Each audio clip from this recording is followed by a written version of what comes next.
கலகலப்பான பேச்சுக்களின் மூலம் அனைவரையும் வசப்படுத்தும் திறமை கொண்ட ரிஷபராசி அன்பர்களே, இதுவரை போகஸ்தானமான 12ஆம் ராசியில் இருந்து வந்த குரு பகவான் சித்திரை மாதம் 18ஆம் தேதி முதல் ராசி ஸ்தானமான ஜென்ம வீட்டில் சஞ்சாரம் செய்ய இருக்கின்றார். ஜென்மஸ்தானத்தில் இருக்கின்ற குரு பகவான் தான் நின்ற ராசியில் இருந்து 5ஆம் பார்வையாக கன்னி ராசியான புத்திரஸ்தானத்தையும், 7ஆம் பார்வையாக விருச்சிக ராசியான கலஸ்திரஸ்தானத்தையும், 9ஆம் பார்வையாக மகர ராசியான பாக்கியஸ்தானத்தையும் பார்வையிட இருக்கின்றார். குரு பகவான் 5ஆம் பார்வையாக புத்திரஸ்தானத்தை பார்ப்பதினால் குழந்தைகளிடம் இருந்து வந்த வேறுபாடுகள் மறையும்.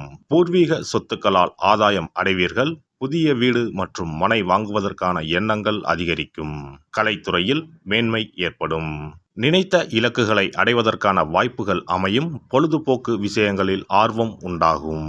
7ஆம் பார்வையாக கலத்திரஸ்தானத்தை பார்ப்பதினால் தடைப்பட்ட சுபகாரிய முயற்சிகள் கைகூடி வரும். நெருக்கமானவர்களின் மூலம் சில மாற்றங்கள் உருவாகும். மறைமுகமான வருமானங்கள் அதிகரிக்கும். அரசு காரியங்களில் இருந்து வந்த தாமதங்கள் விலகும். கணவன் மனைவிக்கு இடையே நெருக்கம் அதிகரிக்கும். நண்பர்களின் வட்டம் விரிவடையும். தவறிய சில வாய்ப்புகள் மீண்டும் கிடைக்கும். குரு பகவான் 9ஆம் பார்வையாக பாக்கியஸ்தானத்தை பார்ப்பதினால் பொருளாதாரத்தில் இருந்து வந்த நெருக்கடியான சூழல் படிப்படியாக குறையும். தெய்வீக பணிகளில் உள்ளவர்களுக்கு மதிப்பு அதிகரிக்கும். வெளிநாட்டு பயணங்களில் இருந்து வந்த தடை தாமதங்கள் விலகும். கடன் பிரச்சனைகளை கட்டுப்பாட்டுக்குள் கொண்டு வருவீர்கள். பயணங்களின் மூலம் சில அனுபவங்கள் ஏற்படும். சமூகம் தொடர்பான விஷயங்களில் பொறுமையுடன் செயல்படுவது நல்லது. ஜென்ம வீட்டில் குரு பகவான் நிற்பதால் கனிவான பேச்சுக்கள் நன்மதிப்பை உருவாக்கும். சஞ்சலமான சிந்தனைகளை தவிர்ப்பது நல்லது. உடன் இருப்பவர்களால் சில நெருக்கடியான சூழல் உண்டாகும். சேமிப்பு சார்ந்த எண்ணங்கள் அதிகரிக்கும். மற்றவர்களை நம்பி செயல்படுவதை குறைத்துக் கொள்ளவும். மனதளவில் புதுவிதமான சிந்தனைகள் பிறக்கும். எதிலும் விவேகத்தோடு செயல்படவும். பழைய சிந்தனைகளால் ஒருவிதமான தடுமாற்றம் ஏற்படும். எதிர்காலம் சார்ந்த எண்ணங்கள் மனதில் அதிகரிக்கும். குரு பகவான் 1/5/2024 முதல் 11/6/2024 வரை கிருத்திகை நட்சத்திரத்தில் சஞ்சரிக்கின்றார். இந்த காலகட்டத்தில் உடல் ஆரோக்கியத்தில் ஏற்ற இறக்கமான சூழல் உண்டாகும். தேவையற்ற பயணங்களை குறைத்துக் கொள்வது நல்லது. மாணவர்களுக்கு கல்வியில் இருந்து வந்த ஆர்வமின்மை குறையும். வாகன பழுதுகளை சரி செய்து கொள்வது வீண் விரயங்களை தவிர்க்கும். கிடைக்கும் வாய்ப்பு சிறியதாக இருந்தாலும் அதை பயன்படுத்தி கொள்ளவும். வியாபார முதலீடுகளில் ஆலோசனை பெற்று முடிவுகளை எடுக்கவும். குரு பகவான் 12/6/2024 முதல் 18/8/2024 வரை மற்றும் 12/2/2025 முதல் 4/4/2025 வரை ரோகிணி நட்சத்திரத்தில் சஞ்சரிப்பார். இந்த காலகட்டங்களில் கொடுக்கல் வாங்கல் செயல்களை குறைத்துக் கொள்வது நல்லது. முன்ஜாமீன் செயல்களை தவிர்த்து கொள்ளவும். முயற்சிகளில் உண்டாகும் தடைகளின் மூலம் மாறுபட்ட அனுபவங்கள் ஏற்படும். மனதளவில் எதிர்காலம் சார்ந்த சில புதிய திட்டங்களை உருவாக்குவீர்கள். உங்கள் பேச்சுக்கான மதிப்பு காலதாமதமாகவே கிடைக்கும். சகோதரர்களின் வழியில் ஆதரவு ஏற்படும். சேமிப்பு தொடர்பான புதிய திட்டங்களை உருவாக்கிக் கொள்வீர்கள்.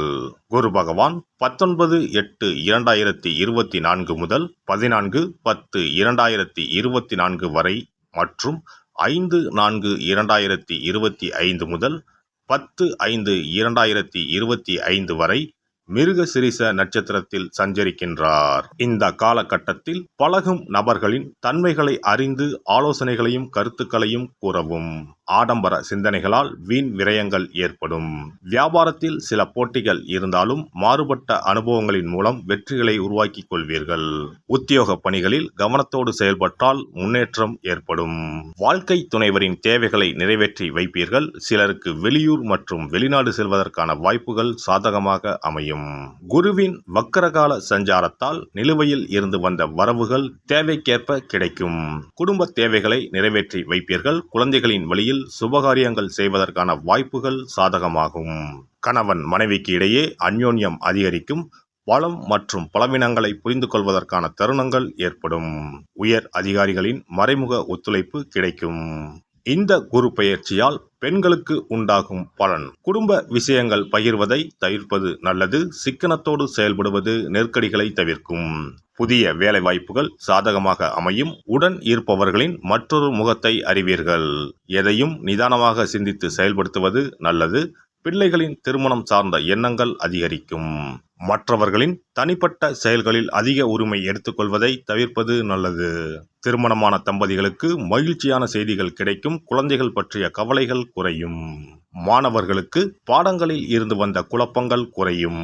ஆசிரியர்களின் கருத்துக்களுக்கு மதிப்பளித்து செயல்படவும் தொலைத்தொடர்பு துறைகளில் தனிப்பட்ட ஆர்வம் ஏற்படும். விளையாட்டு விஷயங்களில் நிதானம் வேண்டும். ஆராய்ச்சி மற்றும் சமூகம் தொடர்பான கல்வியில் முன்னேற்றம் உண்டாகும். பணிபுரிவோருக்கு உத்தியோகத்தில் பொறுப்புகள் அதிகரிக்கும். உயர் பொறுப்புக்கான தேர்வுகளில் சாதகமான சூழல் அமையும். எதிர்பாலின மக்களிடத்தில் அனுசரித்து செல்லவும். மறைமுகமான இடமாற்றம் சிலருக்கு உண்டாகும். கால்நடை வளர்ப்புகளில் சற்று விழிப்புணர்வு வேண்டும். மருத்துவ துறையில் சாதகமான வாய்ப்புகள் அமையும். வியாபாரிகள் நீண்ட நாட்களாக தேக்கத்தில் இருந்து வந்த பொருட்களால் ஆதாயம் அடைவீர்கள். புதிய தொழில் சார்ந்த செயல்களில் கவனம் வேண்டும். சந்தை நிலவரங்களை அறிந்து செயல்படுவது நல்லது. மற்றவர்கள் கூறும் கருத்துக்களில் உண்மை நிலைகளை ஆராய்ந்து முடிவு எடுக்கவும். பங்குதாரர்களின் மூலம் ஒத்துழைப்பு அதிகரிக்கும். ஜவுளி மற்றும் மருத்துவ பொருட்களின் வியாபாரம் மூலம் லாபம் மேம்படும். விவசாய பணிகளில் ஆர்வம் ஏற்படும். கலைஞர்களுக்கு கலைத்துறையில் சக கலைஞர்களின் ஒத்துழைப்பு கிடைக்கும். பலவீனங்களை புரிந்து கொள்வதற்கான சூழல் உண்டாகும். வெளிவட்டாரத்தில் மதிப்பு உயரும். செயல்பாடுகளில் இருந்து வந்த சோர்வும் ஆர்வமின்மையும் குறையும். அயல் நாட்டு தொடர்பு நிறுவனங்களால் ஆதாயம் அடைவீர்கள். அரசியல்வாதிகளுக்கு இதுவரை ஏற்பட்டிருந்த சிக்கல்கள் குறையும். சில மாற்றமான தருணங்களும் வாய்ப்புகளும் ஏற்படும். இழுபறியான சில வழக்குகள் சாதகமாக முடியும். அரசு அதிகாரிகளிடம் இருந்து வந்த வேறுபாடுகள் குறையும். தொண்டர்களின் ஒத்துழைப்பால் எதிர்பார்ப்புகள் நிறைவேறும். நடைபெற இருக்கின்ற குரு பெயர்ச்சியால் மனதில் புதுவிதமான இலக்குகளும் சுபகாரிய பணிகளில் ஒத்துழைப்பும் வெளியூர் சார்ந்த பயணமும் கைகூடி வரும். தற்பெருமை சார்ந்த சிந்தனைகளை குறைத்து அடக்கத்தோடு செயல்படுவது மேன்மையை உருவாக்கும். வியாழக்கிழமை தோறும் சித்தர்களின் வழிபாடும் ஜீவ சமாதிக்கு சென்று வருவதும் மனதளவில் இருந்து வந்த குழப்பங்களை குறைத்து தெளிவினை ஏற்படுத்தும். இந்த குரு பெயர்ச்சியில் உங்களுக்கு ஆதாயம் என்பது குறைவுதான். மற்றவர்களின் தேவைகளை நிறைவேற்றி வைப்பதில்தான் ஆர்வம் உண்டாகும். அதனால் நபர்களின் தன்மைகளை அறிந்து செயல்களை மேற்கொள்ளவும். குரு பெயர்ச்சிக்கான சிறப்பு பரிகாரம். வியாழக்கிழமை விரதம் இருக்கும் முறை. வியாழக்கிழமை அன்று அதிகாலையில் எழுந்து குளித்து மஞ்சள் நிற ஆடை அணிந்து விரதம் இருக்க வேண்டும். அருகிலுள்ள கோவிலின் நவகிரக சன்னதிக்கு சென்று குரு பகவானுக்கு சந்தனம், மஞ்சள் போன்றவற்றை கொண்டு அபிஷேகம் செய்ய வேண்டும். பிறகு குங்குமப்பூ கலந்த பசும்பாலை கொண்டு குரு பகவானுக்கு அபிஷேகம் செய்து வழிபட வேண்டும். மஞ்சள் நிற பூக்கள் சாற்றி மஞ்சள் நிற இனிப்புகளை நைவேத்தியம் செய்து வழிபட வேண்டும்.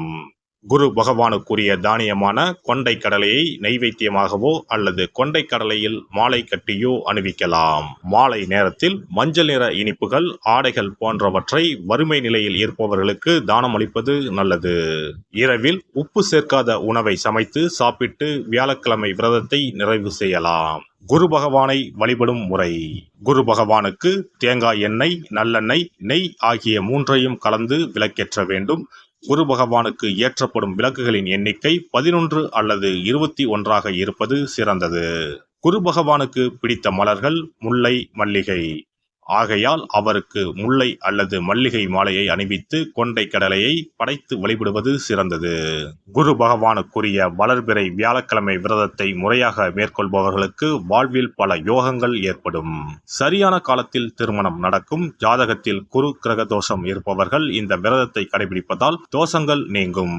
தொழில் வியாபாரங்களில் சரியான வருமானங்கள் இல்லாதவர்கள், குடும்ப பொருளாதார நிலை சிறப்பாக இல்லாதவர்கள் இந்த விரதத்தை மேற்கொள்வதால் குரு பகவானின் அருள் கிடைக்கப்பெற்று தொழில் வியாபாரங்களில் செல்வ வளம் பெருகும். மேலும் எதிர்பாராத சிறந்த வாழ்க்கை உண்டாகும்.